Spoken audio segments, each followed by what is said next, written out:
and they have not been favorable to Blake Lively. Okay, so an emphasis on the crazy because, girl, what? Literally, Blake, what are you talking about?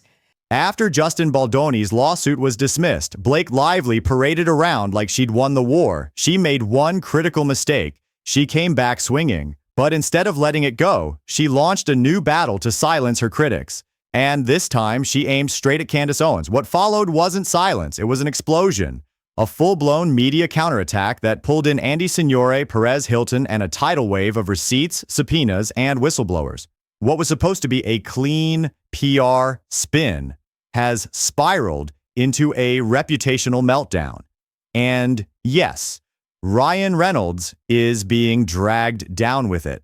Welcome to the scandal Blake never saw coming. Candace Owens, the outspoken conservative commentator and now unexpected media sleuth, set the internet ablaze when she was served, literally, with a subpoena in Blake Lively's ongoing defamation lawsuit. But instead of backing down, Owens did what she does best, made it content.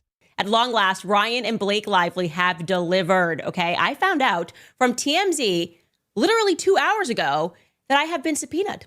I'm not crying, you're crying. Candace spilled tea hotter than a Nashville summer. She didn't just accept the subpoena, she performed it, pointing out the absurdity of being asked for post-lawsuit texts and emails. Why?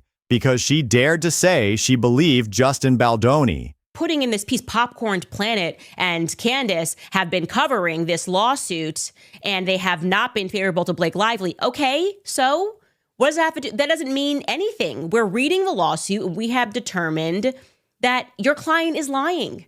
Blake's legal team, Owens argues, isn't looking for justice. They're on a fishing expedition to unmask her sources and silence whistleblowers. And, according to Candace, that reeks of desperation. Especially since her coverage didn't even start until after the lawsuit was filed. The subpoena's timeframe, from May 1st forward, isn't about the past. It's about control. The only thing that makes sense is that Blake and Ryan are still totally deluded. Like, they have committed to this. It is now a faith, okay? They are certain that when this movie came out, and people began reporting on her negatively, that it was part of a coordinated inside smear campaign that involved Candace Owens. Now, Hilton, Owens, and Signore, and the trio's commentary has largely hated on Blake's claims while propping up Baldoni's side and his $400 million countersuit. That is, until it was dismissed. That's factually untrue. It was not dismissed, but fine, we're TMZ and we're doing PR for her. Andy Signore, the Popcorned Planet host, wasn't just a spectator in this drama. He became part of it. Andy's past with Hollywood already put him in the eye of public scrutiny, but now he's the target of Lively's legal firepower. Blake's team not only name-dropped him in their filings. Andy made one thing clear. This isn't about defamation. It's about intimidation. He exposed how Blake's team attempted to broaden discovery requests to include DMs, texts, and email communications about her hair products, Reddit posts, and, wait for it, Wayfarer Studios conspiracies. Leaked sort of PR campaign from Team Blake to try to make us look like we're shady, like we're working with Justin is what this reads to me. And I don't know, guys, that's ridiculously unfair, wrong, defamatory. According to Andy, it's a classic overreach meant to punish those who dared to connect the dots. This isn't a lawsuit. It's a witch hunt. And he's not going quietly. Uncover the alleged lengths, if any, Baldoni's side may have gone to, and working with notable anti-Blake content creators. I am so offended by this term, as part of the alleged smear campaign.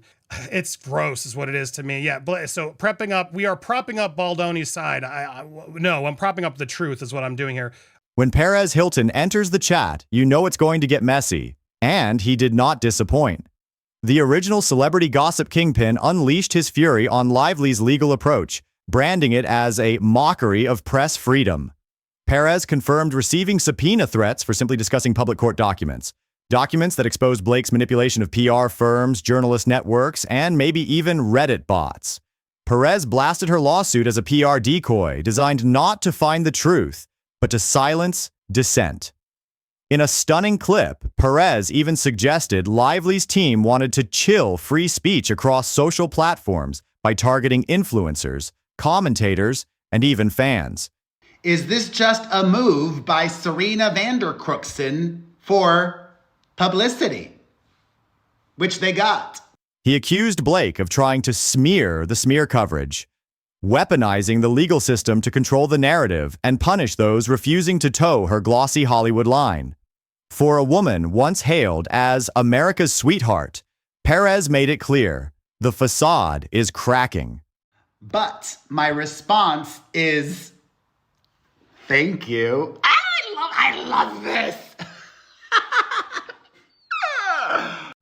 Nothing would make me happier than taking the witness stand and testifying. Candace wasn't done, not by a long shot. After digging deeper into the lawsuit's filings, she uncovered an even more bizarre request. Blake's team wants all the tips Candace received via her public email about Lively, Ryan Reynolds, and Wayfarer Studios. How fake and gay everything in Hollywood is. And this is a perfect opportunity to show you. Somebody gave this, and by somebody, I mean, clearly this is a Leslie Sloan, Blake Lively, Ryan Reynolds PR strategy. I've been telling you for a long time, just by reading how TMZ is reporting on this, that they are very... We're talking thousands of emails from fans, insiders, even former classmates of Reynolds. Why? Because Candace went public with her investigation after Baldoni's leaked texts with Scott Swift surfaced. Now Blake wants to know, who told you what? Owens said it best. This is not discovery. It's espionage. And by invoking reporters' privilege, she's fighting back hard. They're not getting access to Grandma's Christmas texts or Barbara from Boca's Ryan Reynolds gossip, she quipped. But behind the humor lies a real fear. If Blake wins this war against the independent press, what precedent does that set? A source with direct knowledge tells TMZ that Perez Hilton, Candace Owens, and Andy Signore have all been subpoenaed to turn over any and all communications with Justin Baldoni and Wayfarer parties. The subpoenas may be connected to the judge's order earlier this month, allowing Blake to take discovery in order to uncover the alleged lengths, if any, that Baldoni's side may have gone to in working with notable anti-Blake content creators. Candace Owens made it clear in her follow-up videos that this lawsuit is more than just a nuisance. It's a direct attack on her credibility and independence as a media figure. She pointed out that Blake Lively's legal team isn't just asking for texts or emails. They're trying to force her to reveal private sources, many of whom are whistleblowers. Candace said this sets a dangerous precedent. If they can come after me just for asking questions and opening a tip line, then who's next? Perez Hilton, never one to hold back, has responded with some of the most scathing commentary yet. In a series of Instagram Lives and YouTube clips, Perez accused Blake Lively's team of weaponizing the legal system to hunt down critics and erase negative press coverage by retroactively punishing those who talked about it. He said this lawsuit is less about clearing her name and more about flushing out the rats, meaning the insiders who leaked damaging information to media outlets. Perez claimed that the legal threats have had a chilling effect on smaller blogs and celebrity commentators, many of whom are now afraid to even mention Blake or Justin Baldoni. She's trying to kill the conversation by making an example out of me, Candace, and Andy, he said. But I've been through Hollywood's worst, and this won't break me. All three, Candace, Andy, and Perez, agree on one thing. This is no longer just a Hollywood gossip story. It's a media freedom issue. They've become unlikely allies in defending the right to report on public lawsuits, share sourced information, and comment on celebrity behavior without being dragged into court. Candace called it a defining moment for independent media. Andy labeled it a battle between truth-telling and reputation laundering. And Perez warned his followers, if we don't push back now, every celebrity scandal in the future will come with a gag order. Despite the fear, subpoenas, and legal pressure, none of them are backing down, and their supporters are rallying behind them in growing numbers. Enter Kirsty Flye, the Scandinavian journalist who's been chasing this rabbit hole before anyone else even noticed it. Flye has covered Hollywood's dark side for years, and this Blake Lively case is a microcosm of a larger issue. Flye revealed that several journalists were quietly pressured by PR firms to back away from the Baldoni coverage or risk being blacklisted, but she didn't flinch. Flye's reporting has confirmed multiple ties between Lively's PR representatives and anonymous Reddit campaigns, fake Twitter accounts, and shady crisis management firms.